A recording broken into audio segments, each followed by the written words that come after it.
ရွှေမြမကြီးခေတ်စနစ်ပြတ်ထဲရောက်နေချိန်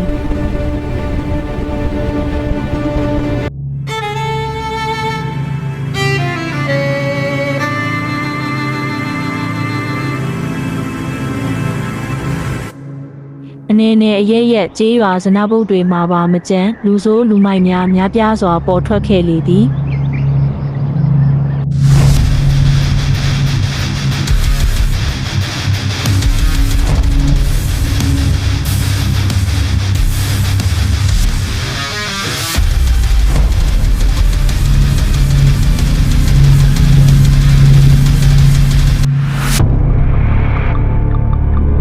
မဲကျေးရွာမှာလည်းထောင်ထွက်လူမိုက်ဦးလုံးတစ်ယောက်ရှိခဲ့လေသည်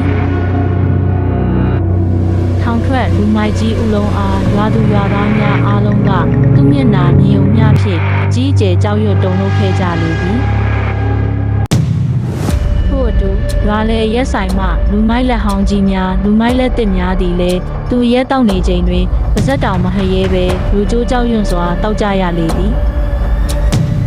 လူမိုက်ကြီးဦးလုံးကအရက်မူးလာသောအခါမင်းတို့အားလုံးငါအကြောင်းသိမယ်ထမင်းကိုဝါအောင်စားထားကြဟုကျုံးဝါလေးရှိလေသည်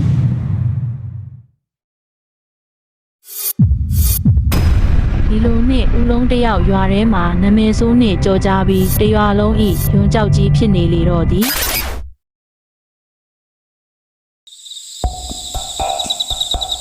နေ့ဘက်မှာတရွာလုံးကိုတောင်းကျမ်းပြီး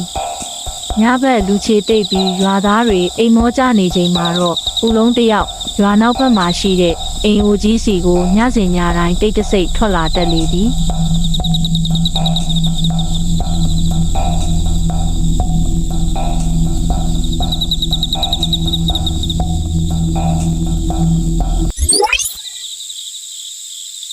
တရက်မှာတော့ရွာသားတယောက်ကလူမနေတဲ့အိမ်အိုကြီးစီတို့ဦးလုံးတယောက်ထဲဝင်သွားတာကိုဒုတိယမြင်လိုက်ရတဲ့အခါအရန်ကိုအံ့ဩကြောက်ရွံ့သွားပြီး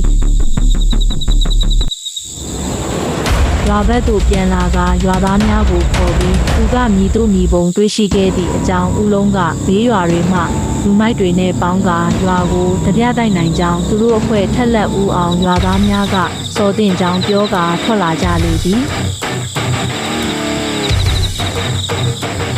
ဒီလိုနဲ့ရွာသားများကအိမ်ဘေးသို့ရောက်လာကြပြီးအိမ်တကားကိုဖွင့်ကြည့်လိုက်တဲ့အခါမှာတော့သူတို့အားလုံးကပါဇက်အဟောင်းသားဖြစ်က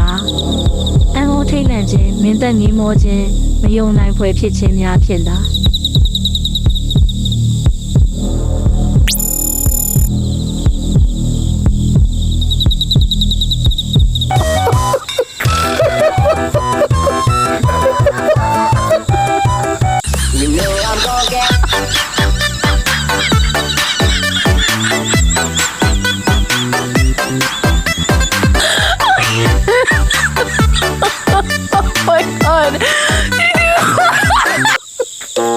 ဒီလိုနဲ့လူမိုက်ကြီးဦးလုံးကတောက်လို့မောပန်းသွားပြီးရွာသားများသူ့ကိုကြည့်နေတာကိုသတိထားမိသွားသောအခါသူကအရန်ကိုရှက်ရွံသွားပြီးရွာသားများအားသူ့ဖြစ်မှန်ကိုခုလိုပဲရှင်းပြလိုက်ပါတယ်တကယ်တော့သူကအရင်ကဒီလိုစိတ်မျိုးမရှိကြောင်းထောင်ထဲရောက်စဉ်လိန်တူဆက်ဆံမိကြရင်ကိုရတာကိုအရန်ကြိုက်သွားကခုကဲ့သို့ညဘက်မှာတယောက်တည်းစိတ်ထဲရှိသလိုလာဖွင့်ချရကြောင်းရှင်းပြလိုက်လေတော့သည်